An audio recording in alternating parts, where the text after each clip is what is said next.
저는 지난 2년 반 동안 몇 번의 아주 짜릿한 느낌을 받은 적이 있습니다. 저는 여러분께 변화와 쇄신을 계속 말씀드렸습니다. 불편해하시는 분들도 있을 줄 압니다만 제 변화와 쇄신의 목표는 하나입니다.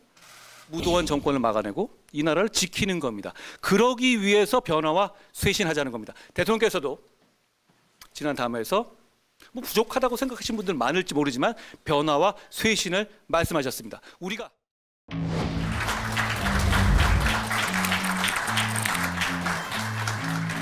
안녕하십니까? 저는 지난 2년 반 동안 몇 번의 아주 짜릿한 느낌을 받은 적이 있습니다. 한일 관계 정상화는 단지 한일 관계의 문제를 풀기 위한 것이 아니었잖아요. 한일 관계를 과감하게 정상화함으로써 지난 정부 동안 뒤틀려 있던 한미 관계가 복원되고 그것이 한미일 공조로 이어졌습니다. 저는 대단한 성과였다고 생각합니다. 우리 윤석열 정부는 그것 하나만 두고도 역사 속에서 평가받을 것이라고 저는 생각합니다.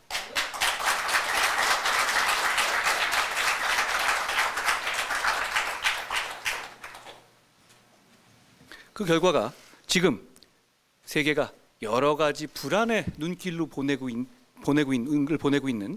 트럼프 행정부의 출범에 앞서서도 우리 대한민국이 자신 있게 기회를 찾을 수 있는 이유라고 생각합니다. 얼마 전에 트럼프 당선자가 이런 말을 했더라고요. 굉장히 공격적인 외교 정책을 얘기하시면서도 대한민국의 조선업을 얘기했습니다. 우리가 그만큼 내공 있고 내실 있고 준비된 나라이기 때문에 어쩌면 조금 변동성이 커지는 국제사회에서 더 큰 기회를 맞이할 수 있을 거라고 생각합니다. 그런 면에서 우리 정부가 저는 준비되어 있다고 확신합니다.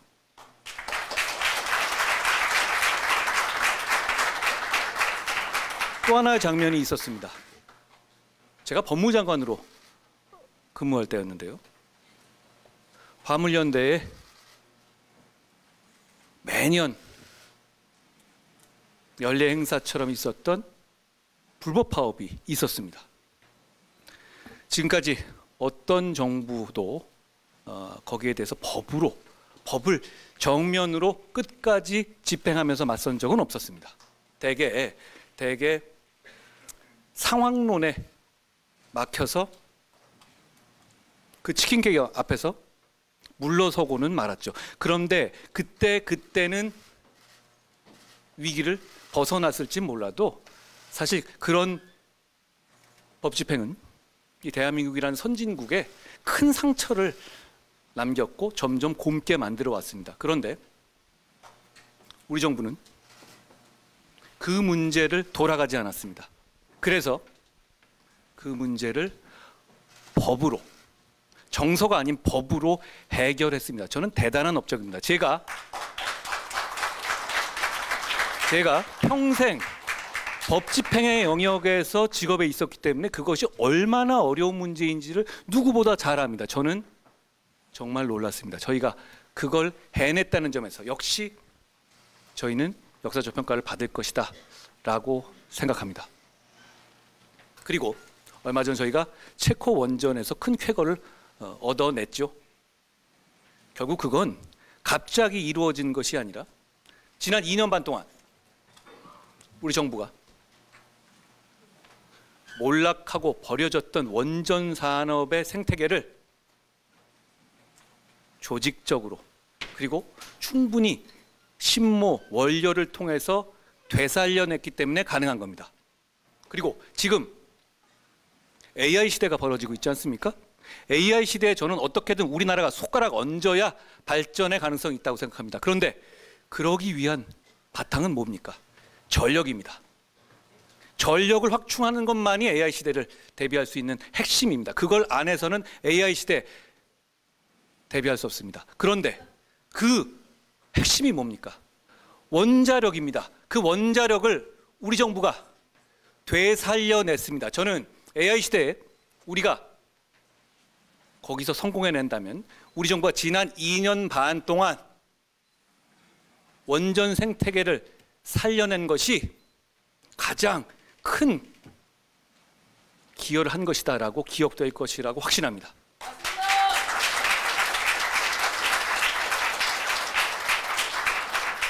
의료개혁에 대해서 필요하다고 말하는 사람은 많았지만 누구도 감히 엄두를 내지 못했습니다. 어렵기 때문입니다. 왜 어려운지는 우리가 지난 몇 달 동안, 거의 1년 가까이 동안 봐오고 느껴와서 알고 있습니다.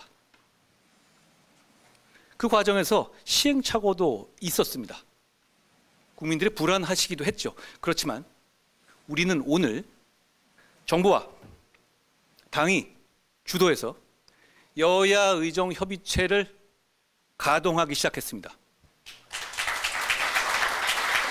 오늘 우리 이 회의가 있는 바로 이날 아침에 여야 의정 협의체가 가동되기 시작한 것은 큰 의미가 있다고 생각합니다. 저희가 결실을 만들어낼 것이고 당 과정이 함께 의료개혁의 결실을 만들어냅시다.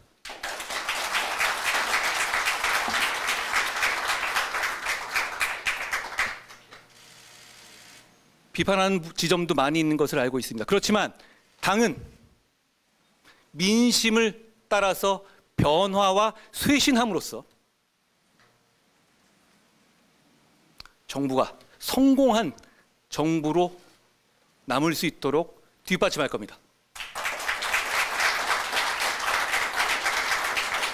이제 전반전 끝났습니다. 후반전 가는 겁니다. 후반전에서는 더 골을 많이 넣어야 합니다. 그 전에 우리가 많은 빌드업을 해놨습니다. 그것을 하나하나 이제는 성과로 보여줄 때입니다. 결국은 지난 수요일 대통령께서 남은 2년 반 임기를 민생의 변화를 최우선에 두겠다고 말씀하셨습니다. 100% 공감합니다. 민생, 결국 그것이 정답이고 우리가 거기서 성과를 내야 합니다. 미국의 대선에서 사실 사람들이 예상했던 것과 많은 차이가 났습니다. 그런 큰 격차가 날 것이라고 예상하지 못하고 충격받은 사람도 많았습니다. 그런데 미국의 블루프린트 등 그런 설문조사 결과를 보면 그 이유가 다른 게 아니었습니다. 물가가 너무 올랐다. 경제가 너무 어려웠다. 민생이 어려워졌다는 것이었습니다. 우리는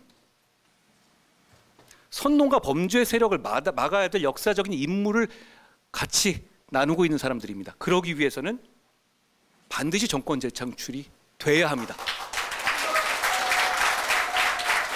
그걸 하기 위해서 민심에 맞게 변화와 쇄신을 해야 하는 것입니다. 그런데 그 결과물은 결국 1부터 100까지 민생입니다. 우리도 물가를 안정시켜야 하고 경제를 안정시켜야 하고 복지를 나눠드려야 하고 어려운 분들의 삶을 개선시켜 드려야 합니다. 후반전 동안 저희가 그걸 반드시 정부와 함께 해내자는 다짐을 여기서 같이 했으면 좋겠습니다.